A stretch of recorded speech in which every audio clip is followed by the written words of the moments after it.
আপোনালোকেও হয়তো ডিএমইৰ form fill up কৰিলে আৰু আমাৰ তাত অহা মেছেজবোৰৰ ভিতৰত এটি কমন মেছেজ হৈছে ডিএমইৰ জেনেৰেল ছায়েন্সখনৰ কাৰণে প্ৰিপাৰেশ্যন ক'ৰ পৰা কৰিব। আপোনালোকে হয়তো ডিএমইৰ প্ৰিভিয়াছ ইয়াৰ কুৱেশ্যন পেপাৰত ছায়েন্সৰ কুৱেশ্যনবোৰো দেখিছে। এতিয়া আৰু চিন্তা কৰি নাথাকিব, ই কুহিপাতে ডিএমইৰ এটি কম্প্ৰিহেনচিভ বেটচ ষ্টাৰ্ট কৰিছে, য'ত আপোনালোকে জেনেৰেল ছায়েন্সখনৰ লগতে গোটেইকেইটা ছাবজেক্টৰ গাইডেন্স লাভ কৰিব। আৰু খুব ইম্পৰ্টেণ্ট, এই বেটচটোত আপোনালোকক অসমীয়া আৰু ইংৰাজী দুটা মাধ্যমতে পঢ়োৱা হ'ব। আৰু এই বেটচটোত আপোনালোকে 5টাকে ফুল লেন্থ মক টেষ্ট লাভ কৰিব। সবিশেষ জানিবৰ কাৰণে তলত দিয়া নম্বৰ দুটাত কণ্টেক্ট কৰিব পাৰে। ধন্যবাদ। হেল্ল' এভৰিৱান, কি খবৰ আপোনালোকৰ? আই হোপ আটায়ে ভালে আছে, পঢ়া শুনা কৰি আছে আৰু ডিএমই এক্সামৰ কাৰণে আপোনালোকে যিয়ে প্ৰিপেয়াৰ কৰি আছে। আগতে আপোনালোকে গমেই পায় যে আমি ইয়াৰে আগতে গ্ৰামাৰ আৰু ভকেবৰ আৰু এটা ক্লাছ কৰিছিলো, গ্ৰামাৰ এণ্ড ভকেব হ্যাক বুলি। আজি তাৰে পাৰ্ট 2টো লৈ আনিছো আপোনালোকৰ কাৰণে। আৰু ইয়াতে কিছুমান মিক্সড এনেকুৱা ধৰণৰ কুৱেশ্যনছ থাকিব, এনেকুৱা ধৰণৰ বস্তু কিছুমান আমি ডিছকাছ কৰিম, যিখিনি বস্তু অকণমানৰ কাৰণে আমাৰ কেতিয়াবা মিছ হৈ যাব পাৰে। আৰু যদি আমি সেইখিনি বস্তু মিছ নকৰোঁ বা আমি সেইখিনি বস্তু ক্লিয়াৰ হৈ থাকোঁ, তেতিয়াহ'লে বহুত কেইটা হেৰুৱাবলগীয়া নম্বৰ আমি নেহেৰুৱাম। ঠিক আছে, গতিকে ইয়াৰে আগৰ ক্লাছটো যদি আপোনালোকে চাইছে খুবেই ভাল কথা, আৰু যদি চোৱা নাই তেতিয়াহ'লে মই অনুৰোধ জনাইছো ভিডিঅ'টো পজ কৰি হ'লেও আপোনালোকে আগৰ ক্লাছটো চাব পাৰে, নতুবা ইয়াৰে পিছত আপোনালোকে পাৰ্ট 1টো চাই ল'ব পাৰে, কাৰণ কণ্টিনিউটি নাই, কিন্তু একে ধৰণৰ চিৰিজ লৈ অনা হৈছে। আগৰ ক্লাছটোতো সেয়াই অনা হৈছিল আৰু আজিৰ ক্লাছটোতো। গতিকে আহক দেৰি নকৰি ক্লাছটো আৰম্ভ কৰি দিওঁ। আপোনালোক আটাইকে স্বাগতম জনাইছো ই কুহিপাঠৰ আন এটা ভিডিঅ'লে। নমস্কাৰ, মই ইমন, আপোনালোকৰ ইংলিছ টিচাৰ, আৰু আজি লৈ আনিছো গ্ৰামাৰ এণ্ড ভকেব হ্যাক পাৰ্ট 2। এয়া সময় অনুশীলনৰ। ইয়াৰে আগতে আমি অনুশীলন আৰম্ভ কৰি দিছো, অনুশীলন চলি আছে, চলি থাকিব। ঠিক আছে, আমি প্ৰথম শ্লাইডৰ ফালে যাম। আজিৰ যিটো প্ৰথম হ্যাক সেইটো হৈছে ফাৰ্ডাৰ ভাৰ্চেছ ফাৰ্ডাৰ। ঠিক আছে, এটা FURTHER আছে আৰু এটা FARTHER আছে। দেখাত প্ৰায় চিমিলাৰ হয়, অলপ অলপ ডিফাৰেন্স আছে। ইয়াতে ইউ আছে, ইয়াতে এ আছে। এইকেইটাৰ মাজৰ ডিফাৰেন্সটো কি আমি বুজিবলৈ ট্ৰাই কৰিম। প্ৰথম হ্যাকটো হৈছে কি, ফাৰ্ডাৰ, যিটো FAR লিখা হৈছে, সেইটো কি, ইজ ফৰ ফিজিকেল ডিষ্টেন্স। ঠিক আছে, ফিজিকেল ডিষ্টেন্স কোনটো? আমি যে ফাৰ বুলি কওঁ, দূৰত থাকিলে FAR ফাৰ কওঁ, ইয়াৰ পৰা কি এইটোৰ পৰাই ফাৰ্ডাৰ হৈছে, যিটো আৰু দূৰত থাকে তাৰমানে। ঠিক আছে, আৰু যিটো FURTHER আছে, সেইটো হৈছে কি, ফৰ ফিগাৰেটিভ ডিষ্টেন্স। মানে ইয়াৰে পিছত কি আহিব, একৰ পিছত দুই, দুইৰ পিছত তিনি, সেই ডিষ্টেন্সটোৰ কথা কৈছে। ঠিক আছে, আমি যিটো কওঁ মানে নেক্সট অমুক, তাৰে পিছত অমুক। কিন্তু যদি আমি ফিজিকেল ডিষ্টেন্সৰ কথা কওঁ, যে আমাৰ ইয়াৰ পৰা যোৰহাট কিমান দূৰ আছে, ডিব্ৰুগড় আৰু দূৰ আছে, চ' ডিব্ৰুগড় ইজ ফাৰ্ডাৰ, ৰাইট? চ' সেই ডিষ্টেন্সটোৰ কথা কওঁতে কি কোৱা হয়, যিটো ফিজিকেল ডিষ্টেন্স সেইটো FARTHER কোৱা হয়। আৰু যিটো নেক্সট বুলি যে আমি কওঁ, মানে ফিগাৰেটিভ, মানে নাম্বাৰ ৱাইজ কাউণ্ট কৰিলে যিটো ইয়াৰে পিছত আহিব পৰৱৰ্তী, সেইটোক আমি কি বুলি কওঁ, FURTHER ফাৰ্ডাৰটো ব্যৱহাৰ কৰোঁ। ঠিক আছে, আমি ডিফাৰেঞ্চিয়েশ্যনটো গম পাই গলো। দুটা এক্সাম্পল দিয়া হৈছে ক'ত কোনটো ব্যৱহাৰ কৰা হয়, হি ৰেন ফাৰ্ডাৰ দেন মি। তেতিয়াহ'লে কি, ৰেন ফাৰ্ডাৰ মানে ফিজিকেল ডিষ্টেন্স, তাৰ মানে এইটোৱে বুজাইছে যে সি দৌৰি মোতকে বেছি আগবাঢ়ি গ'ল, মানে দৌৰি মোতকে বেছি দূৰ আগুৱালে সি। ঠিক আছে, আৰু let's discuss this further. Further মানে পৰৱৰ্তী। এতিয়া এই বস্তুটো আমি ইয়াৰে পৰৱৰ্তী পৰ্যায়লৈ আৰু ডিছকাছ কৰোঁ। আহক এই বস্তুটো আমি কি নেক্সট আৰু কি হ'ব পাৰে ইয়াৰে বিষয়ে আৰু আলোচনা কৰোঁ। নেক্সট সেইটোকে ফাৰ্ডাৰ FURTHER কোৱা হৈছে, তাৰমানে মোৰ ইন ডেপথ। ফাৰ্ডাৰ মানে কি বুজাইছে, মোৰ ইন ডেপথ বুজাইছে, মানে আৰু গভীৰভাৱে আমি ডিছকাছ কৰিম। ঠিক আছে, ইমানখিনিয়ে ইয়াৰে বিষয়ে, আৰু বহুত বেছি ডিছকাশ্যন কৰিবলগীয়া নাই, বহুত বেছি ডিফাৰেঞ্চিয়েশ্যন নাই। ঠিক আছে, এয়া হৈছে ডিফাৰেন্স। আৰু ইয়াৰে পিছৰ শ্লাইডটোৰ ফালে যদি যাওঁ আমি, ইয়াতে পুনৰ দুটা বেলেগ বেলেগ শব্দ দিয়া আছে, এমং আৰু বিটুইন। ঠিক আছে, এমং মানেও মাজত আৰু বিটুইন মানেও মাজত। যেতিয়া আমি কিবা এটা বস্তু ডিষ্ট্ৰিবিউট কৰি দিওঁ, চাপোজ দুজন মানুহৰ মাজত ডিষ্ট্ৰিবিউট কৰিলো, 10 টকা এটা আমি কি কৰিলো, 5 টকাৰ কইন দুটা আছিলে, দুটা মানুহক এটা এটা দি দিলো, সেইটো হ'ব কি, বিটুইন, কাৰণ দুজন মানুহৰ মাজত কৰা হৈছে ভাগ বতৰাখিনি, ৰাইট? দুজন মানুহৰ মাজত এটা চুক্তি চাইন কৰা হ'ল, দুটা পক্ষৰ মাজত এটা চুক্তি স্বাক্ষৰ কৰা হ'ল, তেতিয়া কি হ'ব সেইটো, তেতিয়া সেইটো হৈ যাব বিটুইন, ৰাইট? আকৌ যদি বহুত মানুহৰ মাজত মই কিবা এটা কাম কৰিছো, চাপোজ 1 কিলো আপেল মই লৈ গৈছিলো, কেইবাটাও মানুহ আছে, বা 1 কিলো আঙুৰ লৈ আনিছিলো, কেইবাটাও মানুহ আছে, মানুহখিনিৰ মাজত যদি ভগাই দিবলগীয়া হয়, তেতিয়াহ'লে কি হ'ব, ডিষ্ট্ৰিবিউট দোজ গ্ৰেপছ বা distribute those apples among the people. ঠিক আছে, use between for two things, among for more than two. যদি দুটাতকে বেছি থাকে, 1000 থাকক, 1 লাখ থাকক, যিমান থাকক মতলব নাই, আল্টিমেটলি কি, দুটাতকে বেছি থকা মাত্ৰেই এমং বহিব তাতে। ঠিক আছে, এনেকুৱা আৰু আছিলে, যেনেকে both আৰু all ব্যৱহাৰ কৰা হয়। দুটা মানুহ আছে, দুটাৰ দুইটাকে ক'লে both বুলি কয়। দুটাতকে বেছি মানুহ আছে গোটেইকেইটাকে ক'লে অল বুলি কয় ৰাইট তেনেকুৱা ধৰণৰ কথা ঠিক তেনেকে এমং আৰু বিটুইন ইয়াতেও হৈছে এক্সাম্পল দুটা আমি যদি চাই লওঁ আমি আৰু ক্লিয়াৰ হৈ যাম ইয়াতে the secret was shared between John and me ইয়াতে দুটা প্ৰাণীৰ কথা কৈছে নম্বৰ ওৱান কোন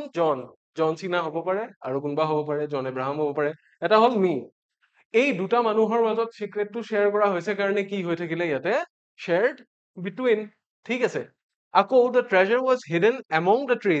ট্ৰিজ বুলি কওঁতে আমি এতিয়া বুজি পাম যে কি গছৰ সংখ্যাটো কি আছে দুডালতকৈ বেছি আছে গছৰ সংখ্যাটো দুডালতকৈ বেছি আছে কিয় কাৰণ এমং বুলি কৈ দিওঁতে সেইটো বস্তু ক্লিয়াৰ হৈ গ'ল অলৰেডি ঠিক আছে ইয়াতে আৰু কিমান ট্ৰিজ আছে আমাক দেখোন নকলে বুলি যদি আমি কওঁ সেই বস্তুটোৰ কোনো বেছেই নাই মানে ঠিক আছে কিমান ট্ৰিজ আছে আমাক আৰু এক্সট্ৰাকে ক'ব নালাগে এমং বুলি কোৱা মাত্ৰকে আমি গম পাই গলো যে গছৰ সংখ্যা দুডালতকৈ বেছি আছে ৰাইট কিমান আছে পাত্তা নাই আৰু 10,000 থাকিব পাৰে 20,000 থাকিব পাৰে 100ডালো থাকিব পাৰে ৰাইট চ' কথাটো হ'ল এইটোৱে যে এমং আৰু বিটুইনৰ মাজৰ এইটোৱে হ'ল ডিফাৰেঞ্চ ঠিক আছে নেক্সট একৰ ফালে আমি যদি যাওঁ নেক্সট কি দিয়া আছে চাওঁ ডিসইন্টাৰেষ্টেড আৰু আনইন্টাৰেষ্টেড চাওঁ ডিসইন্টাৰেষ্টেড আৰু আনইন্টাৰেষ্টেড এইকেইটা বস্তু দৰকাৰী কাৰণ কিয় দেখাত এনেকুৱা যেন লাগে যে ইন্টাৰেষ্টেডটোৰে অপজিট নেকি দুইটা চাবলৈ গ'লে অপজিটেই হয় কিন্তু দুইটাৰে মিনিং বেলেগ বেলেগ বা দুইটা বেলেগ বেলেগ জেগাত ব্যৱহাৰ হয় ডিসইন্টাৰেষ্টেড মানে কি জানেনে ডিসইন্টাৰেষ্টেড মানে কোনো এটা বস্তুৰ প্ৰতিও ইন্টাৰেষ্ট নেদেখুৱা নিউট্ৰেল তাৰমানে ডিসইন্টাৰেষ্টেড মানে আৰু আনইন্টাৰেষ্টেড হৈছে কি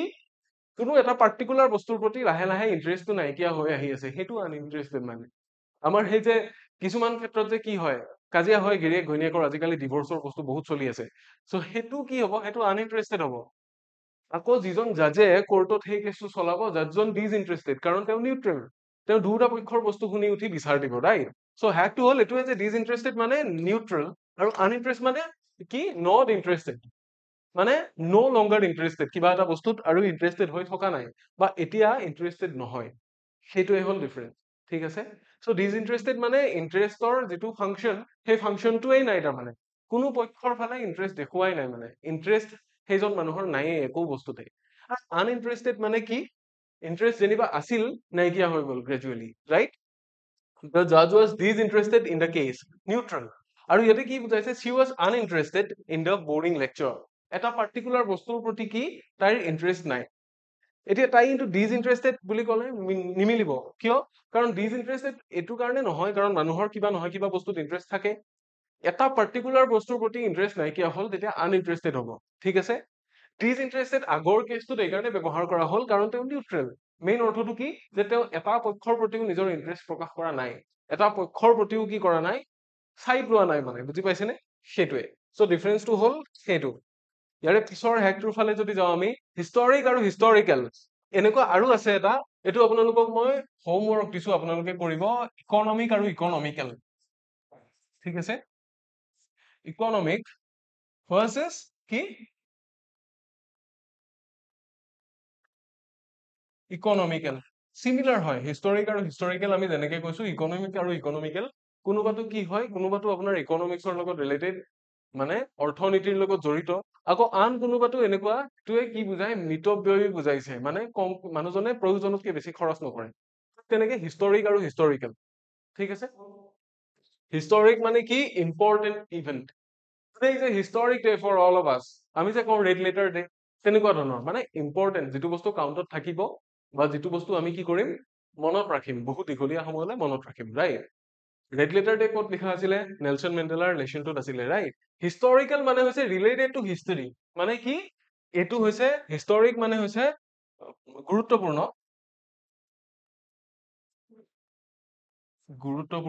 ঠিক আছে মই লিখি দিছো এইটো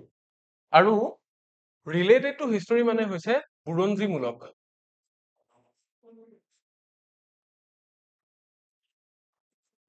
বুৰঞ্জীমূলক যিটো বস্তু অতীতত হৈ যোৱা ঘটনা ইতিহাস হিষ্ট্ৰী এইবিলাকৰ লগত কি ৰিলেটেড ঠিক আছে the moon landing was a historic event মানে চন্দ্ৰত অৱতৰণ কৰাটো এটা কি আছিলে গুৰুত্বপূৰ্ণ বা খুব দৰকাৰী ইভেন্ট আছিলে খুব দৰকাৰী এটা কাৰ্য আছিলে আকৌ কি দিছে হি ৰিডছ হিষ্টৰিকেল নভেলছ কেনেকুৱা ধৰণৰ নভেলছ পঢ়ে যিখিনি which are related to history ঠিক আছে এইখিনি বস্তু তেওঁ যিবোৰ কিতাপ পঢ়ি ভাল পায় এই কিতাপবোৰ কিহৰ লগত ৰিলেটেড হিষ্ট্ৰী মানে অতীতৰ বস্তুবিলাকৰ লগত ৰিলেটেড ঠিক আছে গতিকে এয়া হ'ল ডিফাৰেন্স হিষ্টৰিক আৰু হিষ্টৰিকেল এই দুটা বস্তুৰ মাজত ডিফাৰেন্স ঠিক তেনেকে ইকনমিক আৰু ইকনমিকেলৰ মাজত কি ডিফাৰেন্স আছে সেইটো আপোনালোকে মোক কমেন্ট সেকশনত জনাব ভিডিঅটো চাই থাকোতে কমেন্ট সেকশনত নজনালেও কোনো কথা নাই কিন্তু নিজে আপোনালোকে এবাৰ হলেও পঢ়িব বুলি মই আশা ৰাখিছো ঠিক আছে ইয়াৰে পিছৰ স্লাইডৰ ফালে যাম কোনটো হেক দিয়া আছে চাওক অল টুগেডাৰ আৰু অল টুগেডাৰ বেলেগ বেলেগকে লিখা হৈছে অল টুগেডাৰ লিখোতে কি কৰা হৈছে এটা স্পেলিং মাৰ্জ কৰা আছে ইয়াতে সিঙ্গল এল ব্যৱহাৰ হৈছে এ এল টি অ জি এইচ সৰি জি ই T H E R all together আৰু অল টুগেডাৰত কি কৰা হৈছে অল আৰু টুগেডাৰ একে একে কি কৰা হোৱা নাই একেলগে লিখা হোৱা নাই বেলেগ বেলেগকে লিখা হৈছে দুটা স্পেলিং হৈ আছে এতিয়া চাওক টুগেডাৰ মানে কি টুগেডাৰ মানে হৈছে একেলগ ৰাইট গেডাৰ শব্দটোৰ লগত কি আছে লিংক আছে তাৰ আকৌ অল মানে হৈছে সব এতিয়া অল টুগেডাৰ মানে সব একেলগে আকৌ যেতিয়া অল টুগেডাৰ এটাই স্পেলিং হৈ থাকে তাৰ মানে হৈছে এজ এ হোল বা টোটেল ঠিক আছে সেইটো বুজায় এতিয়া অল টুগেডাৰ মিন্স কমপ্লিটলি অৰ এন্টায়াৰলি ঠিক আছে সমগ্ৰতা মানে যিমান বস্তু আছে সব কভাৰ কৰি লয় আৰু অল টুগেডাৰ মানে হৈছে এভৰিৱান বা এভৰিথিং ইন ওৱান প্লেচ সব বস্তু এটা জায়গাত বা সব মানুহ একেলগে থাকিলে সেইটোক অল টুগেডাৰ বুলি কয় আৰু অল টুগেডাৰ মানে হৈছে কমপ্লিটলি কিবা এটা কাম মই কৰি আছিলো he was a different person altogether তাৰমানে কি he was a completely different person মানে suppose I knew a person and we haven't met since a few years let's say তাৰে পিছত মই মানুহজনক লগ পালো আৰু কলো my remark was that he was a different person altogether তাৰ মানে কি যে সব লগ লাগি তেওঁ এটা different person নহয় মানে কি তাৰে মিনিংটো এইটো হ'ব যে তেওঁ completely different person আছিল এজন ঠিক আছে সো প্ৰথম যেটো altogether একেলগে লিখা আছে এটা স্পেলিংত তাৰে মিনিংটো সেইটো completely entire সম্পূৰ্ণ বা সামগ্ৰিকভাৱে একদম আৰু যেটো all together তাৰ মানে হৈছে সব একেলগে ঠিক আছে মানুহ হ'ব পাৰে কিবা বস্তু হ'ব পাৰে গোটেইখিনি বস্তু কি হৈ আছে ইয়াতে একেলগে এটা জাগাত সাঙুৰ খাই আছে গতিকে সেইখিনিয়ে ডিফাৰেন্স আমি যদি বাক্যত ব্যৱহাৰ কৰো let's look at the examples it was an altogether amazing experience মানে it was a completely amazing experience ঠিক আছে তাৰে পিছত কি আছে we were all together at the party বাক্যটো pronounce বাক্যটো মাতি যাওতে আমাৰ হেৰিটোৱে বেলেগ হৈছে চাওক মানে we were all together at the party বুলি কোৱা নাই আমি কি কৈছো we were all together at the party যে আমি সেই পাৰ্টিটোত গোটেইখিনি মানুহ কি হৈ আছিলো একেটা জায়গাত আছিলো বা একেলগে আছিলো থুপ খাই আছিলো বুজি পালে ডিফাৰেন্সটো সেইটোৱে সো দেখাত যদিও কিছু ক্ষেত্ৰত সিমিলাৰ হয় এনেকুৱা বহুত বেলেগ বেলেগ ওয়াৰ্ড আছে বহুত বেলেগ বেলেগ পেয়াৰ অফ ওয়াৰ্ডছ আছে যিখিনিত আমি কি কৰো গণ্ডগোল কৰি থৈ আহো পৰীক্ষাত এতিয়া যদি এই দুটা বেলেগ বেলেগকে দিয়া হয় আমি কি কৰিম ঠিক তেনেকে ওয়েল আৰু কাম দুটা বেলেগ বেলেগ স্পেলিং নহয় জানো কিন্তু ওয়েলকাম একেলগে লিখোতে কেইটা এল থাকে এটা এল থাকে ওয়েলকাম মানে কি স্বাগতম হয়নে তেনেকুৱা ধৰণৰ কথা ইয়াৰে পিছৰ স্লাইডৰ ফালে গৈছো মে আৰু মাইট ইয়াৰে মাজৰ কি ডিফাৰেন্স আছে মেটোৱে হায়াৰ পসিবিলিটি বুজায় আৰু মাইটটোৱে লোৱাৰ পসিবিলিটি বুজায় ঠিক আছে মানে ইট মে ৰেইন বুলি ক'লে যে বৰষুণ দিব পাৰে দেই মানে ইট মাইট ৰেইন তাৰমানে বৰষুণ দিবও পাৰে পসিবিলিটিজ আছে কিন্তু কম সেইটোৱে ডিফাৰেন্স মানে মে আৰু মাইট আলটিমেটলি চাবলৈ গ'লে একেটা ভাৰ্বৰে কি হয় মেটোৰে পাষ্ট ফৰ্ম হয় মাইট নহয় জানো যদি আমি মেটো লিখো তাৰে পাষ্ট ফৰ্ম হ'ব মাইট বা ডাইৰেক্ট স্পিচত যদি আমি মে লিখিছো ডাইৰেক্ট স্পিচৰ যেনিবা ৰিপৰ্টিং ভাৰ্বটো পাষ্ট আছিল তেতিয়া ইনডাইৰেক্ট স্পিচত লিখোতে কি হৈ যাব সেই একেটা বস্তু কি হৈ যাব মাইট হৈ যাব ঠিক আছে মেইন ভাৰ্বটো সলনি নহয় অক্সিলাৰি ভাৰ্বটো সলনি হ'ব ঠিক আছে মেৰ পৰা মাইট হ'ব কিন্তু যদি একেটা জায়গাত এটা সেন্টেন্সত পোনে পোনে এই বস্তুটো ইউজ কৰা হৈছে বেলেগ সেন্টেন্সৰ লগত লিংক নোহোৱাকে তেতিয়া কি হ'ব তেতিয়া আমি গম পাম এই এক্সাম্পল কেইটা চালে it may rain today yes তেনে মোৰ লাইকলি বৰষুণ দিব পাৰে আৰু ঠিক আছে সম্ভাৱনীয়তা আছে বহুত আকৌ হি মাইট বি লেট তাৰমানে সি এনেই দেৰি নকৰে কিন্তু আজি কিবা কাৰণত তাৰ দেৰি হ'বও পাৰে বুজি পাইছেনে এইটো হ'ব পাৰে দেই এনেকে যে কয় সেইটোত আমি মাইট লিখো আৰু এইটো হ'ব পাৰে এইটো হ'ব পাৰে তাৰমানে ইট মে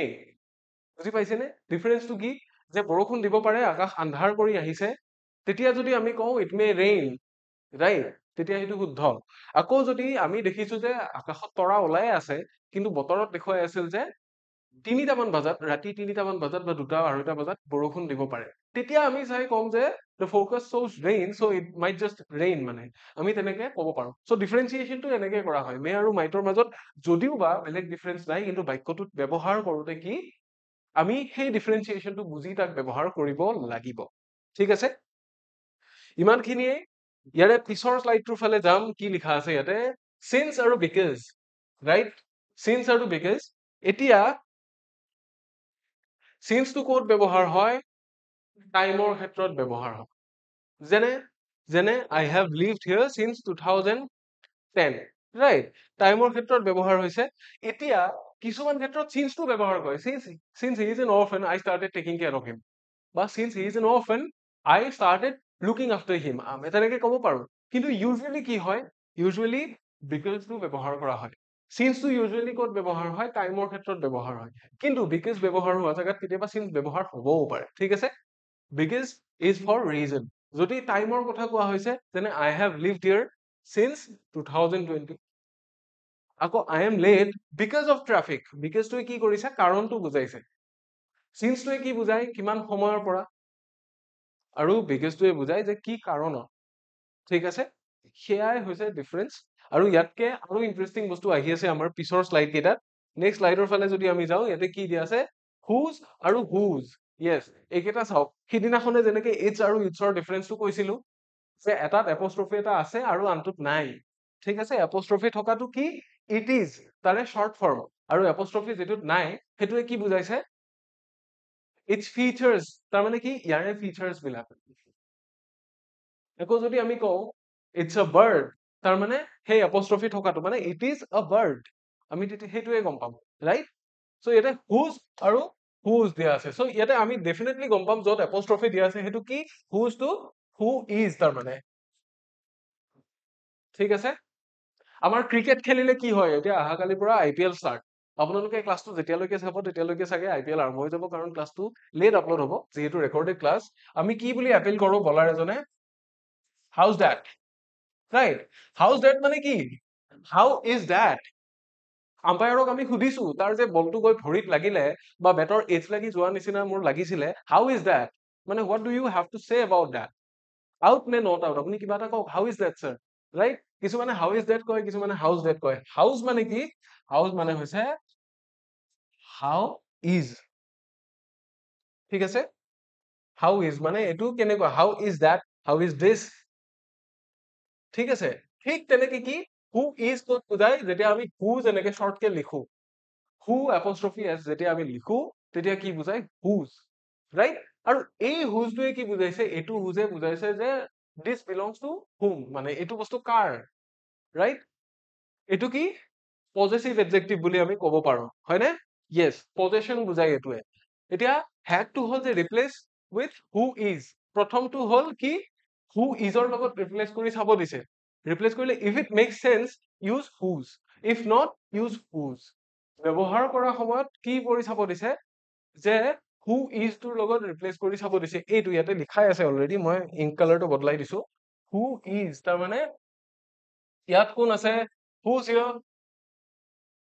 কোনোবাই কিবা নকবলগীয়া কথা কলে বহুত খৰচী মানুহ এজনে যদি পইচা বচোৱাৰ কথা কয় আমি কি কওঁ লুক হুজ টকিং তাৰমানে কি চা কোনে কৈ আছে চা এইটো কথা কোনে কব লাগিছিল কোনে কৈছে মানে হুজ টকিং মানে কি হু ইজ এতিয়া আমাৰ প্ৰধান কামটো হ'ল ইয়াতে কি যেতিয়া যিটো জায়গাত হু ইজ ব্যৱহাৰ হৈ আছে যিটো জায়গাত হু ইজ ব্যৱহাৰ হৈ আছে সেই জায়গাটোত আমি প্ৰথমটো বহুৱাই চাম ফাংচন কৰে নে নকৰে মানে এইটো বুলি ধৰি ল'ব লাগিব এইটো হিচাপে ইয়াতে যদি কাম কৰিছে তেতিয়াহ'লে এই যিটো এপস্ট্ৰফি থকা হুজ আছে এইটোৱে হ'ব যদি এইটোৱে তাত কাম কৰা নাই তেতিয়াহ'লে সেকেন্ড হুজটো আমি তাতে লিখিব লাগিব ঠিক আছে এইটোৱে হ'ল হ্যাক মনত ৰাখিবলগীয়া ট্ৰিকটো সেইটোৱে ডিফাৰেন্সিয়েচন চাই লওক দুটা এক্সাম্পল দিয়া আছে হুজ কামিং টু দ্য পাৰ্টি মানে who is coming to the party পাৰ্টিলৈকে কোন আহিব সুধিছে আকৌ সেকেন্ডটোত কি সুধিছে হুজ জেকেট ইজ দিস মানে পজেশ্যন এটা দেখুৱাইছে যে এই জেকেটটো কাৰ হয় হুজ জেকেট ইজ দিস এই জেকেটটো কাৰ ইয়াতে যদি আমি প্ৰথমটো বহুৱাও কাম কৰিবনে নকৰে এতিয়া যদি ইয়াতে আমাক কি কৰে আমাৰ কোৱেশ্চনটো কেনেকৈ আহিব ফিল ইন দ্য ব্লেংকছ আহিব ইয়াতে গ্যাপটো থাকিলে বা ব্লেংকটো থাকিলে ড্যাশ জেকেট ইজ দিস ব্ৰেকেটৰ ভিতৰত হুজো আছে আৰু হুজো আছে দুইটা আছে কোনটো হ'ব কেনেকৈ জানিম আমি তেতিয়া কি কৰিম ইউজ কি হু ইজ ইয়াক বহুৱাই চাম ফাংচন কৰিছে নে নাই যদি ইয়াক বহুৱালে অৰ্থটো পাওঁ তেতিয়াহ'লে কি কৰিম তেতিয়াহ'লে ইউজ হুজ এপস্ট্ৰফি থাকাটো ইউজ কৰিম আৰু যদি ইয়াক বহুৱাওঁতে কাম নাই কৰা তেতিয়া আমি এইটো ইউজ কৰিম W HOSE হুজ এইটো ব্যৱহাৰ কৰিম ঠিক আছে ই বিলংগিং বুজায় বা পজেশ্যন বুজায় বস্তু এটা কাৰোবাৰ হয় এইটো বস্তু এইজন মানুহ হলে বিলং কৰে সেইটো বুজায় আৰু ইজন এইটোৱে কি বুজায় এইটো এটা শৰ্ট ফৰ্ম বুজায় ঠিক আছে আৰু বহুত দীঘলীয়াকে এইটোৰ ওপৰত নুবুজাও আই থিংক আপোনালোকে এইখিনি অলৰেডি বুজিলে ইয়াৰে পিছৰ শ্লাইডটোৰ ফালে গৈছো অলৰেডি আৰু অলৰেডি অলৰেডি মানে হৈছে কমপ্লিটলি প্ৰিপেয়াৰ্ড অল মানে সকলো ৰেডি মানে হৈছে প্ৰিপেয়াৰ্ড সাজু আৰু অলৰেডি মানে হৈছে বিফৰ নাও মানে এতিয়া ইয়াৰে আগতে ইতিমধ্যে ঠিক আছে বৰ ধুনীয়া অসমীয়া শব্দ এটা আছে সেইটো মই লিখি দিছো কি ইতিমধ্যে তাৰমানে এই সময়খিনি আহি পোৱাৰ আগতে যিটো মোমেন্টত মই কৈ আছো সেই মোমেন্টৰ আগতেই কামটো হৈয়ে গৈছিল বা সেই মোমেন্টৰ আগতে কামটো সম্পাদন কৰা হৈছে ঠিক আছে এতিয়া দুটা বাক্য এক্সাম্পল দিয়া আছে চাওক বাক্য দুটাৰ প্ৰথমটোত কি দিয়া আছে we are all ready to go we are all ready to go তাৰমানে কি আমি সকলোবোৰ যাবলৈ সাজু আমি সকলোবোৰ কি সাজু যাবৰ কাৰণে আকৌ আই হেভ অলৰেডি চিন দেট মুভি তাৰমানে কি যে মই সেইখন চিনেমা ইতিমধ্যে চাইছোৱেই ৰাইট ইতিমধ্যে চাইছো তাৰমানে কোনোবাই যদি মোক কৈছে জুবিন গাৰ্গৰ চিকাৰ মুভিখন ভাল হৈছে মই কি ক'ম অলৰেডি চাইছোৱেই কিয় কাৰণ বস্তুটো বিফৰ নাও এতিয়াতকে আগতে হৈ গৈছে ঠিক আছে এয়া হৈছে ডিফাৰেন্স অলৰেডি মানে কি সকলো সাজু কমপ্লিটলি ৰেডি কমপ্লিটলি প্ৰিপেয়াৰ্ড আৰু অলৰেডি মানে হৈছে যিটো বস্তু হৈ গ'ল মানে এতিয়াতকে আগতেই হৈছে সেইটো কোনোবাই মেনশ্যন কৰাৰ আগতেই হৈছে মানে ঠিক আছে সেয়া 10 নম্বৰটোৰ ফালে আহিছো কি দিয়া আছে কেন আৰু মে এইটো এটা ডাঙৰ কথা এইটো মই আপোনালোকক কৈয়ে থাকো দুইটাই কি বুজায় অসমীয়াত কলে আমাৰ একো ডিফাৰেন্স নাই কি যে তুমি মোক এইটো সহায় কৰিব পাৰিবানে তুমি এই শিলটো দাঙিব পাৰিবানে ছাৰ মই সোমাব পাৰো নে পাৰো বা পৰা বুলিয়ে কয় অসমীয়াত নহয় জানো কিন্তু মে আৰু কেনৰ মাজত ডিফাৰেন্স আছে কেনেকে প্ৰথম মেটোৱে কি বুজায় মেটোৱে পাৰ্মিশ্যন বিচাৰে যে may I have Euro attention please may I come in কি বুজায় পাৰ্মিশ্যনৰ কাৰণে মই পাৰ্মিশ্যন বিচাৰিছো তাৰমানে মে আই তাত মোৰ এবিলিটিৰ কথা কোৱা হোৱা নাই মই ৰুমটোত সোমাই অহা এবিলিটিখিনি মোৰ আছে কিন্তু মোক ৰুমটোত সোমাবলৈ এলাও কৰা হৈছে নে নাই পাৰ্মিশ্যন দিলেহে মই যাব পাৰিম খোজকাঢ়ি মইতো যাব পাৰো মোৰ খোজকাঢ়ি যোৱাৰ সামৰ্থ্যটো আছে ভগৱানৰ কৃপাত নহয় জানো সেইকাৰণে মে দি সোধা হয় মে আই ডু দিছ হা মে আই হেভ অমুক মে আই হেভ তমুক may I come in sir may I go to the washroom may I ask U আ কুৱেশ্যন ৰাইট কিহৰ কাৰণে সোধো because that's about permissions authority আৰু যেতিয়া আমি can ব্যৱহাৰ কৰো canটোৱে কি কৰে canটোৱে এবিলিটি বুজায় মানুহৰ ৰাইট canটোৱে এবিলিটি বুজায় যে can you just drop me by the club তুমি মোক ক্লাবটোৰ ওচৰত ড্ৰপ কৰিব পাৰিবানে can you just come over my place তুমি মই য'ত আছো তালৈকে আহিব পাৰিবানে পাৰিবানে এইটো কি মানে তোমাৰ পৰা মই পাৰ্মিশ্যন লোৱা নাই তোমাৰ সামৰ্থ্য আছে নে নাই এইটো কৰাৰ মই সেইটো সুধিছো ঠিক আছে চ' here are the examples আমি canটোৱে কি বুজায় এবিলিটি বুজায় আৰু মেটোৱে পাৰ্মিশ্যন বিচাৰে ডিফাৰেন্সটো সেইটোৱে ৰাইট ইউ কেন সুইম তুমি সাঁতুৰিব পাৰা can you swim সেইটোৱে কি সুধিব তুমি সাঁতুৰিব পাৰা নে বা do you have the ability to swim do you possess that ability to swim আকৌ may I leave early এইটো মই পাৰ্মিশ্যন বিচাৰিছো যে সোনকালে ঘৰত যাব পৰা এবিলিটিটো মোৰ আছে কিন্তু মোক যাব দিবনে নাই ৰাইট যাব দিবনে নাই মই সেইটো সুধিছো মানে মে আই লিভ আৰ্লি মই সোনকালে যাব পাৰিম নে নহয়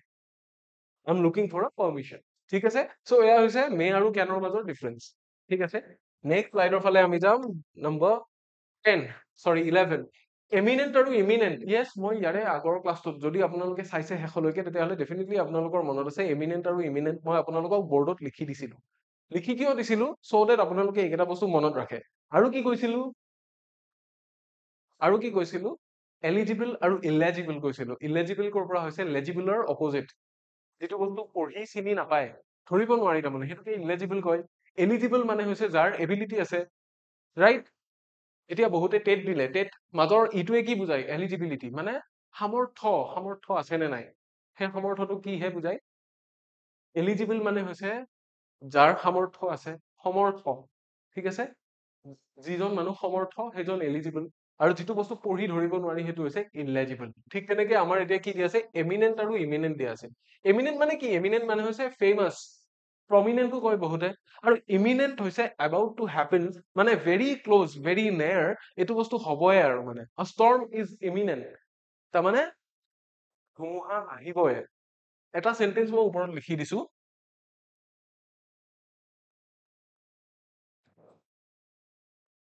দুইটা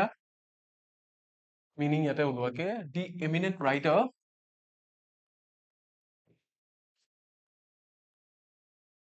had no idea of his imminent death.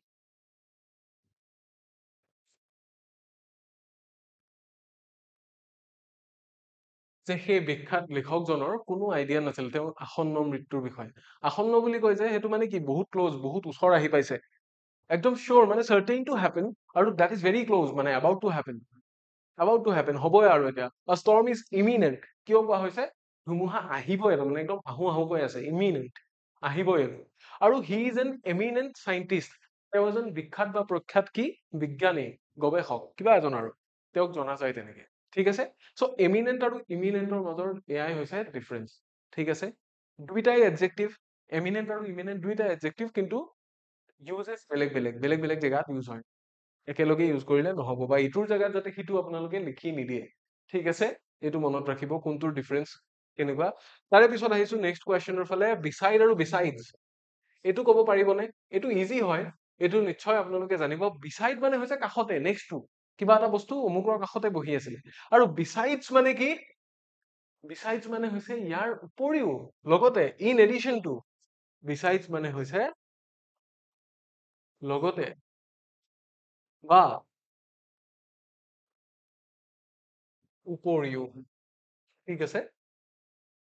চ' আমি যদি বাক্যত ব্যৱহাৰ কৰো, কেনেকে ব্যৱহাৰ হব? হি sat beside me, মানে সি মোৰ কাষতে বহিছিল।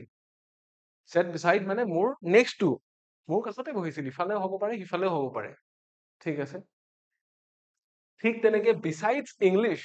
তাৰমানে besides টো কৰ জেগাত ব্যৱহাৰ হয়? আমি besides ৰ সলনি আৰু কি ব্যৱহাৰ কৰিব পাৰো? excepts, এইটো আমি ব্যৱহাৰ কৰিব পাৰো। আমি যে কওঁ exceptional, কিয় কওঁ এক্সেপচনেল? মানে কি? যিটো বস্তু ব্যতিক্ৰমী, ইয়াৰ বাহিৰেও, ইয়াৰ উপৰিও, উপৰঞ্চি। ঠিক আছে, চ' বিচাইডছ ইংলিছ, ইংলিছৰ বাহিৰেও, আই স্পীক ফ্ৰেঞ্চ, মই কি ক'ব জানো? ফ্ৰেঞ্চ ভাষা ক'ব জানো। মই নাজানো বাৰু, কিন্তু চেন্টেন্সটোতহে কোৱা হৈছে। চ' ইন এডিশ্যন, যিটো বস্তুৱে কি, এটা বস্তুটো কৈ আছে আই স্পীক ফ্ৰেঞ্চ, লগতে কি, কিহৰ উপৰিও? ইন এডিশ্যন টু ইংলিছ, মানে মই ইংলিছ ক'ব জনাৰ লগতে এইটোও জানো, সেইটো বুজাইছে। ঠিক আছে, চ' বিচাইড আৰু বিচাইডছ কোনটো ক্ষেত্ৰত বেলেগ হয়, এইটো আপোনালোকে নিশ্চয় মনত ৰাখিব বুলি আশা ৰাখিছো। ইয়াৰে পিছৰ শ্লাইডৰ ফালে গৈছো, নম্বৰ 13 কি দি আছে? হ্যাংড আৰু হাং, এইকেইটা চাওক। একেটা ভাৰ্বৰে কি হয়? পাষ্ট আৰু পাষ্ট পাৰ্টিচিপল ফৰ্ম, কিন্তু দুইটা ব্যৱহাৰ হোৱা জেগা বেলেগ বেলেগ। কেনেকে?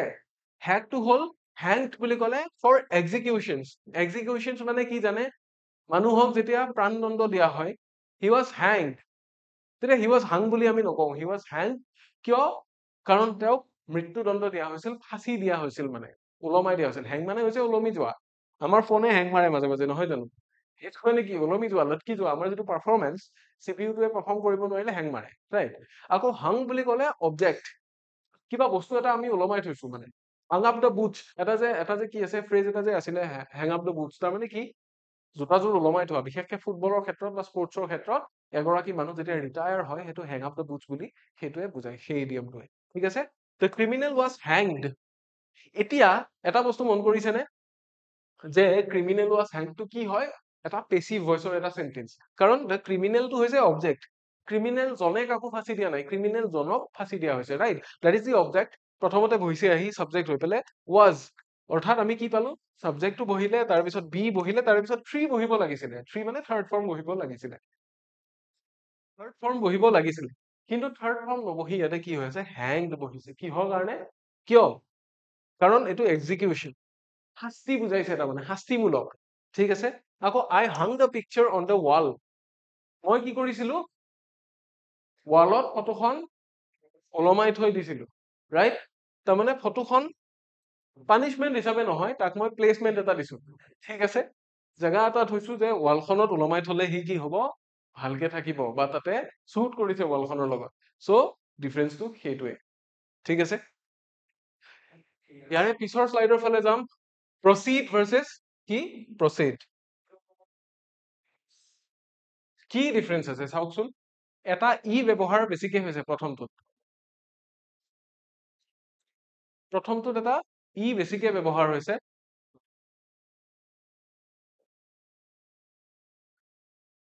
য়েছ প্ৰচিড আৰু প্ৰিচিড মানে কিবা এটা বস্তু প্ৰি শব্দটোৱে কি বুজায় প্ৰি মানে আগত ৰাইট আমাৰ যে কি থাকে pre final assessment pre final test থাকে ৰাইট আৰু কি থাকে প্ৰি ৱেডিং ফটোশ্বুট থাকে প্ৰিটো কি আমাৰ যে ফোনত যে ৰিচাৰ্জ কৰো আমি প্লেনটো আগতীয়াকে ৰিচাৰ্জ কৰি দিওঁ সেইটো কি আগতীয়াকে ৰিচাৰ্জ কৰিলে প্ৰি পিছত হলে পোষ্ট সেইকাৰণে মৰাৰ পিছত যিটো এক্সাম কৰে সেইটো পৰীক্ষা কৰে সেইটো কি বুলি কয় পোষ্ট মৰ্টেম তাৰমানে কি পোষ্ট মানে হৈছে পিছত আৰু প্ৰি শব্দটোৱে কি বুজায় আগতে হোৱা প্ৰিচিড আৰু প্ৰচিড ৰাইট প্ৰিচিড আৰু প্ৰচিড ডিফাৰেন্সটো কি প্ৰিচিড মানে কিবা এটা বস্তুৰ আগতে আহিব to come before while proceed means to continue or to move forward আমি যে কাৰোবাৰ কামত বিঘিনি যদি আমি বাধা জন্মাও বা বিঘিনি সৃষ্টি কৰো বিধি পথালি দিওঁ তাৰপিছত I am so sorry sir please proceed এনেকে যে কওঁ ৰাইট মুভি বিলাকত দেখা নাই আপোনালোকে কোনোবাই কথা এটা কবলৈ খুজি ৰৈ গল তাতে এটা চিন ক্ৰিয়েট হৈ গল তাৰপিছত কলে মিষ্টাৰ ব্ৰিগেঞ্জা প্লিজ প্ৰচিড তাৰমানে কি আপুনি প্লিজ কণ্টিনিউ কৰক গো এহেড প্লিজ কেৰি অন সেইটোকে বুজাব বিচৰা হৈছে মানে মুভ ফৰৱাৰ্ড অৰ কণ্টিনিউ ঠিক আছে the introduction will precede the main speech তাৰমানে কি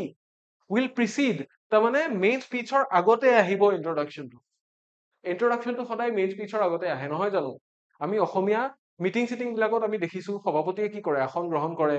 ৰাইট তাৰপিছত প্ৰথমতে নমস্কাৰ দিয়ে সকলোকে সম্বোধন কৰে তাৰে পিছতহে মেইন স্পীচৰ ফালে যাব বক্তব্য মন্তব্য কৃতজ্ঞতা কি শলাগৰ শৰাই তাৰপিছত সামৰণি ৰাইট চ' যিটো বস্তু কিবা এটা বস্তুৰ আগত আহিব সেইটো কি বুলি কয় প্ৰিচিড বুলি কয় তাৰপিছত চাওক after a short break we will proceed with the meeting এতিয়া IPL ৰ সময় IPL বুলি ক'লে মই এইটোৱে ক'ম যে আমাৰ যে ষ্ট্ৰেটেজিক টাইমত থাকে ৰাইট বেটিঙৰ সময়ত কি থাকে 6ৰ পৰা 9 অভাৰৰ ভিতৰত ষ্ট্ৰেটেজিক টাইমত থাকে আকৌ 13ৰ পৰা 16 অভাৰৰ ভিতৰত থাকে সেই ষ্ট্ৰেটেজিক টাইমটোৰ পিছত কি কৰো আমি প্ৰচিড কৰো সেইখিনি সময়ত টিম বিলাকে কি বনাই ষ্ট্ৰেটেজিজ বনাই তাৰে পিছত আমি কি কৰো প্ৰচিড কৰো ৰাইট সেইটোৱে প্ৰচিড কৰা মানে কণ্টিনিউ কৰা যে এই ব্ৰেকটোৰ পিছত সৰু ব্ৰেকটোৰ পিছত আমি কি কৰিম we will proceed with the meeting আমি মিটিংখনৰ ফালে আগবাঢ়িম বা মিটিংখন আগবঢ়াই লৈ যাম ঠিক আছে ইমানখিনিয়ে ডিফাৰেন্স ইয়াতকে আৰু বহুত বেছি আলোচনা কৰিবলগীয়া নাই নেক্সটটো আমি চাইছো বৰ্ণ আৰু বৰ্ণ এটা চাওক BORN মানে কি জন্ম হোৱা আৰু বৰ্ণ মানে কি বৰ্ণ মানে হৈছে কিবা বস্তু কঢ়িয়াই লৈ যোৱা কিবা ওজন ডঙা তেনেকুৱা টাইপৰ হয় ৰাইট বৰ্ণ মানে হৈছে জন্ম হোৱা বৰ্ণ ইজ ফৰ বাৰ্থ মানুহৰ যেতিয়া জন্ম হয় তেতিয়া হি ৱাজ বৰ্ণ ৰাইট আই ৱাজ বৰ্ণ to a family I was বৰ্ণ ইন 1995 ঠিক আছে মই মোৰ জন্মৰ কথা কৈ আছো আকৌ যদি বৰ্ণ বুলি কওঁ ইজ ফৰ কেৰিং সামথিং তাৰমানে দ্য পেইন ৱাজ বৰ্ণ বাই দি এণ্টায়াৰ ফেমিলি বৰ্ণটো ক'ৰ পৰা হৈছে আমি যে বিয়াৰ কৰা বুলি কওঁ দে বিয়াৰ দ্য পেইন মানে ঠিক আছে তাৰমানে কি দ্য পেইন ৱাজ বৰ্ণ বাই দি এণ্টায়াৰ ফেমিলি বৰ্ণ মানে সহ্য কৰা কঢ়িয়াই লৈ ফুৰা সেইটো বুজাইছে ঠিক আছে সেইটোৱে চ' এইটো বৰ্ণ আৰু এইটো বৰ্ণৰ মাজত ডিফাৰেন্স আছে কি এইটো হৈছে জন্ম আৰু এইটো হৈছে কঢ়িয়াই ফুৰা বা এণ্ডিঅৰ কৰা সহ্য কৰি ফুৰা সেইটো বুজোৱা হৈছে চ' ডিফাৰেন্স খিনি এইখিনিয়ে ইয়াৰে পিছৰ শ্লাইডৰ ফালে আমি যাব পাৰো কি দিয়া আছে ডেইৰী আৰু ডায়েৰী দিয়া আছে ডেইৰী আৰু ডায়েৰী দেখাত এইটো কি কমন এইকাৰণে কাৰণ ই কুৱেশ্যনত আমাৰ আহিয়ে থাকে এ আৰু আইৰ পজিশ্যন কেইটা উল্টা উল্টা কৰি দিলে এটাৰ পৰা আনটো হৈ যায়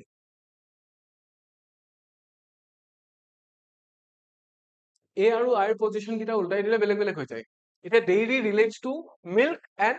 ডেইৰী প্ৰডাক্ট মানে কি যিবোৰ বস্তু গাখীৰৰ পৰা নিৰ্মাণ কৰা হয় মই বোলে গাই গৰুৰ এখন ফাৰ্ম ৰাখিছো ডেইৰী ফাৰ্ম বুলি ক'ব তাতে কি কৰা হয় গাখীৰ উৎপন্ন কৰা হয় তাৰ পৰা মই হয়তো ক্ৰীম চিম বনাও দৈ বনাও ঘিউ বনাও হয়নে আপোনালোকে যিটো চকলেট খায় সেইটো ডেইৰী মিল্ক ৰাইট সেইটো কি ডেইৰী মিল্ক আৰু যিটো আমি ডেইলি লিখো diary is a book for personal notes নিজৰ ব্যক্তিগত কথা লিখিবৰ কাৰণে যিখন আমি ব্যৱহাৰ কৰো অসমীয়াত যদিও দিনলিপি বুলি কৈছে কিন্তু আমি কেৱল দিনটোত কি কি কৰিলো সেইখিনি বস্তু লিখিলে ডায়েৰী হৈ নাযায় কি হয় আমি নিজৰ কিছুমান ৰিজলিউশ্যনো তাতে লিখো নিজৰ কিছুমান পাৰ্সপেক্টিভ আমি তাতে লিখি ৰাখো যে অমুকটো কথা অমুক বুলি ভাবিছো যদি এনেকুৱা হয় তেতিয়াহ'লে অহা বছৰলৈ হেৰি আমি যিখিনি বস্তু কোনোবা কনফিডেন্সিয়েল কোনোবা ফ্ৰেণ্ডৰ লগত শ্বেয়াৰ কৰিব বিচাৰো বা যিখিনি বস্তু আমি ফ্ৰেণ্ডৰ আগত খুলি ক'ব নোৱাৰো আমি এইবিলাক বস্তু লিখো ঠিক আছে চ' ডায়েৰী বুলি ক'লে আপোনালোক এটাই বুজি পাইছো ডায়েৰী আৰু ডেইৰীৰ মাজত ডিফাৰেন্সটো কি ডেইৰীত এটো আগত আহে আৰু ডায়েৰীত এটো আইৰ পিছত আহে ডিফাৰেন্সটো খালি সেইটোৱে she bought fresh milk from the dairy farm সেই ডেইৰী ফাৰ্মৰ পৰা তাই কি কৰি আনিলে গাখীৰ অলপ কিনি আনিলে যিখিনি ফ্ৰেছ আছিলে চ' এইটো মিল্ক প্ৰডাক্টছৰ কথা কৈছে আকৌ I write my thoughts in my diary every night মই সদায় ৰাতি কি কৰো মোৰ মনলৈ যিবোৰ চিন্তা আহে হয়নে আমাৰ বহুত চিন্তা আহে আমি আমাৰ যিটো জেনেৰেশ্যন বহুত ফ্ৰাষ্ট্ৰেটেড হয় বহুত ক্ষেত্ৰত বহুত ডিপ্ৰেছড হয় আমি কি কৰো নিজৰ চিন্তাধাৰাবিলাকত লিখি ৰাখো ডায়েৰীত লিখি ৰাখো প্ৰতিদিনে ৰাতি শোৱাৰ আগতে কি কৰো ডায়েৰী লিখো ভাল অভ্যাস যদি লিখে কোনোবাই এইটো বিৰাট ভাল কথা চ' এয়া হৈছে ডিফাৰেন্স ডেইৰী আৰু ডায়েৰীৰ মাজত ঠিক আছে নেক্সট স্লাইডৰ ফালে যাম বহুত দীঘলীয়া নকৰো নম্বৰ 17 কি দিয়া আছে এইটো অলপ জানিবলগীয়া দেৰ ঠিক আছে এপষ্ট্ৰফি থকা মানে আপোনালোকে গম পায় এইটো শৰ্ট ফৰ্ম যেনেকে ডাজ নট টোৰ পৰা ডাজন্ট হয় ডু নট টোৰ পৰা ডোন্ট হয় ঠিক আছে কেন নটৰ পৰা কান্ট হয় ঠিক তেনেকে দেৰ টো কৰ পৰা হৈছে দে আৰ সেইটোকে যদি শৰ্টকে লিখো দেৰ ৰাইট এইটো হ'ল দেৰ এইটোৱে কি বুজায় এইটোৱে পজেশ্যন বুজায় বা বিলঙিং বুজায় সিহঁতৰ আৰু এইটো দেৰ THERE এইটোৱে কি বুজায় এটা জেগা তাতে আছে ইয়াতে আছে তেনেকুৱা বুজায় অভাৰ দেৰ সিফালে আছে সেইটো জেগাত আছে সেইটো বুজায় ঠিক আছে চ' পজেশ্যন বুজায় চ' এয়া হৈছে ডিফাৰেন্স দেৰটোৱে প্ৰথমটোৱে কি বুজায় পজেশ্যন দেয়াৰ হাউচ ঠিক আছে দেয়াৰ হাউচ মানে সিহঁতৰ ঘৰ আকৌ ইয়াতে দেৰ লিখিছে প্লেচ এইটোৱে কি হৈছে অভাৰ দেয়াৰ মানে সেইফালে আছে কাৰোবাক যেনিবা বিচাৰি আছিলে where is he there you are সেইয়া ইয়াতে আছ তই তেনেকে যে কয় সেইটোৱে প্লেচ বুজায় আৰু এইটোৱে দে আৰু দেৰ কি বুজায় দে আৰ ঠিক আছে যদি সেন্টেন্সেছ আমি বনাও তেতিয়া কি হ'ব এনেকে শৰ্টকে লিখিলে বুজি পাব নিশ্চয় দেৰ প্লেয়িং ক্ৰিকেট ৰাইট চ' মানে কি ইয়াৰে অৰ্থটো হ'ল দে আৰ প্লেয়িং ক্ৰিকেট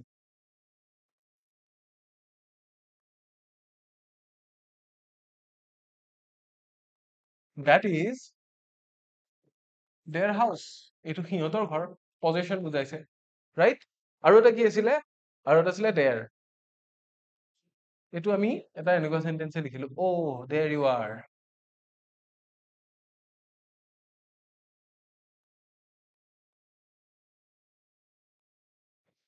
তই ইয়াতে আছ তাৰমানে বিচাৰি আছিলো কাৰোবাক যেনিবা মই এইটো কাৰণে লিখি দিছো সেন্টেন্স কেইটা যাতে ডিফাৰেন্স খিনি বুজাত আপোনালোকৰ সুবিধা হয় যাতে ঠিক আছে গতিকে এয়াই ডিফাৰেন্স বেলেগ কথা নাই আৰু ঠিক আছে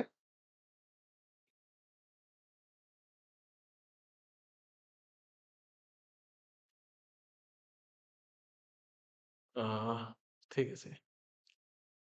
ইয়াৰে পিছৰ শ্লাইডটোৰ ফালে যাম কি দিয়া আছে ই আৰু জি এইকেইটা কিন্তু চাবলগীয়া কথা এইকেইটা আমি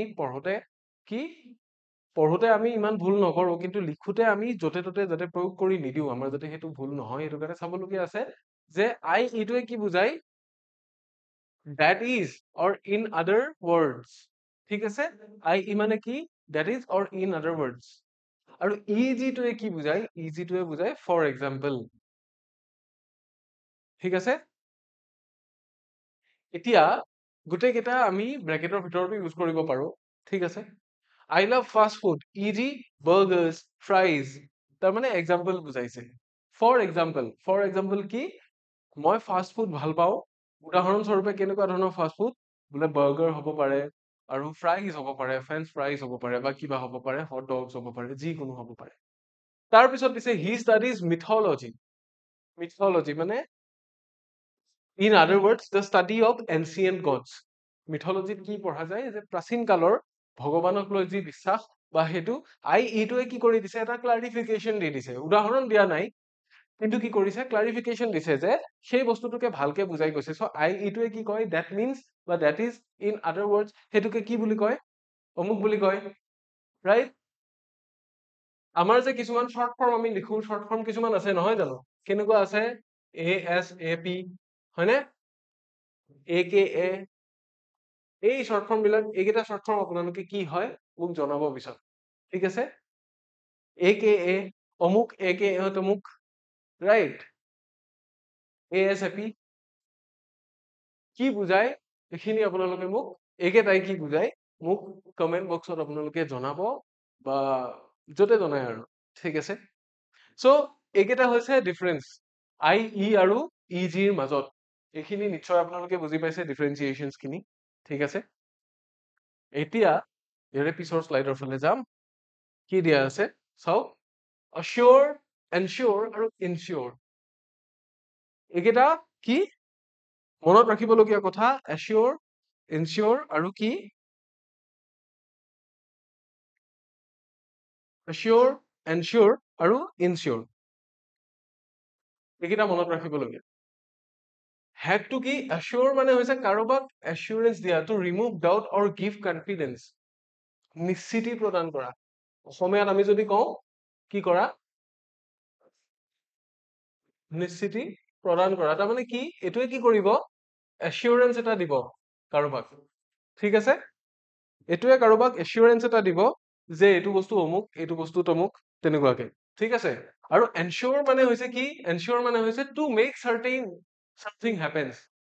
sure কৰা বুজি পাইছেনে ডিফাৰেন্সটো কি assure কৰা মানে I assure you that মই তোমাক নিশ্চিতি প্ৰদান কৰিছো যে এটো বস্তু হ'ব এটো certain হয় এটো হ'বই আৰু ensure মানে হৈছে কি এই বস্তুটো যে হ'ব হেতু মই certain কৰি দিছো হেতু মই থিৰাং কৰি দিছো মানে নিশ্চিত কৰা ঠিক আছে sure মানে হৈছে নিশ্চিত আৰু n শব্দটোৱে কি কৰিছে তাক এটা verb বনাই দিছে হেতু কাম কৰা ঠিক আছে আমাৰ কি হয় lighten বা enlighten আমি শব্দকেইটা যে পাই থাকো n টোৱে কি কৰে en টোৱে তানে কৰা এটো বস্তু have to make it happen ঠিক আছে so sure মানে হৈছে নিশ্চিত বা certain ensure মানে হৈছে to make something certain কিবা এটা বস্তু নিশ্চিত কৰা আৰু insure মানে হৈছে এটো ইন্সুৰেন্সৰ ক্ষেত্ৰত খাতে to provide financial protection মানে কিবা এটা বস্তু insure কৰি থৈ দিলো তাৰমানে কি তাৰমানে এই বস্তুটোৰ যদি মই কিবা এটা ক্ৰাইসিসৰ মুখামুখি হওঁ এই বস্তুটোৱে কি কৰিব মোক ফাইনান্সিয়ালি পৰি যাবলৈ নিদিয়ে মোক ফাইনান্সিয়াল সাপোৰ্ট এটা দিব আমি যে ইন্সুৰেন্স কৰো গাড়ী ইন্সুৰেন্স কৰো মানুহৰ লাইফ ইন্সুৰেন্স থাকে কিহৰ কাৰণে to help us financially to provide financial support or protection ঠিক আছে so insure শব্দটো ইন্সুৰেন্স শব্দটো দেখিলে কৰ পৰা আহিছে এটো insure টোৰ পৰা আহিছে insure টো হৈছে verb আৰু insurance টো হৈছে কি noun তেনেকে assure টো হৈছে verb assurance টো হৈছে কি assurance টো হৈছে noun I assure you that everything will be fine মানে মই তোমাক এটো বিশ্বাস দিয়াইছো মই তোমাক এটো নিশ্চিতি প্ৰদান কৰিছো যে সকলো বিলাক বস্তু ঠিকে ঠিকে হ'ব আকৌ তলত কি লিখা আছে please ensure that the door is locked মানে make sure এটো বস্তু কনফাৰ্ম কৰি আহা যাতে দৰজাখন লক কৰা আছে মানে দৰজাখন যে লক হৈ আছে এটো বস্তু তুমি শিওৰ হৈ আহা ঠিক আছে I need to ensure my car তাৰমানে কি ফাইনান্সিয়ালি মোৰ গাড়ীখন প্ৰটেক্ট কৰিব লাগে তেতিয়াহে কি হ'ব মোৰ গাড়ীখনত যদি কাইলে কোনোবাই খুন্দিয়াই বা মোৰ গাড়ীখনত কোনোবাই এনে আহি খুন্দা এটা মাৰিলে বা এনে কিবা এটা এক্সিডেন্ট হ'ল মই যাতে কোম্পানীৰ পৰা কি পাই যাও ফাইনান্সিয়াল এসিস্টেন্স পাও কাৰণ গাড়ীখন বহুত দামী বস্তু ৬-৭ লাখ টকাৰ তলত এখন ভাল গাড়ী আজিকালি ভাবিব নোৱাৰি সো গাড়ীখন ৰিপেয়াৰ কৰোতে মোৰ কি হ'ব আকৌ ৫০,০০০ টকা যাব ৩০,০০০ টকা যাব আজিৰ তাৰিখত পটককে হেতু উলিয়াই দিব নোৱাৰিবও পাৰে মানুহে ৰাইট হেতু কাৰণে আমি কি কৰো ইন্সুৰেন্স কৰো সো ইনস্যুৰ শব্দটোৱে হেতু বুজাই এনস্যুৰটোৱে কি বুজাই নিশ্চিত কৰা আৰু এস্যুৰ শব্দটোৱে বুজাই যে কিবা এটা বস্তুৰ সিউৰিটি মই আপোনাক দিছো right provide confidence to provide কি assurance হল ইয়াৰে পিছত কি আছে এটো আজিৰ কাৰণে লাষ্ট raise আৰু rise এতিয়া কি raise আৰু rise দুইটাই ওপৰলৈ উঠোৱা বা ওপৰলৈ উঠাই বুজাই কিন্তু কথাটো হল raise কেতিয়া হ'ব পাৰে যেটো বস্তু নিজে নিজে নুঠে কিবা এটা বস্তু যদি মই উঠাই দিছো হেতু I have raised অমুক আকৌ কিবা এটা বস্তু নিজে নিজে উঠিছে হেতু কি হ'ব হেতু rise বুলি কয় ৰাইট হেকানে কি the sun rises in the east তাতে আৰু বেলেগ অবজেক্ট নালাগে সূৰ্য নিজে কি হয় উদয় হয় সূৰ্য উদয় হয় কি উদয় হয় বা কাক উদয় হয় বুলি কবলগীয়া নাই কিন্তু কিবা এটা বস্তু উঠাইছো মই উঠাইছো কি উঠাইছো বা কাক উঠাইছো বুলি মই কব পাৰিম কি উঠাইছো এই বেগখিনি উঠাইছো মই ঠিক আছে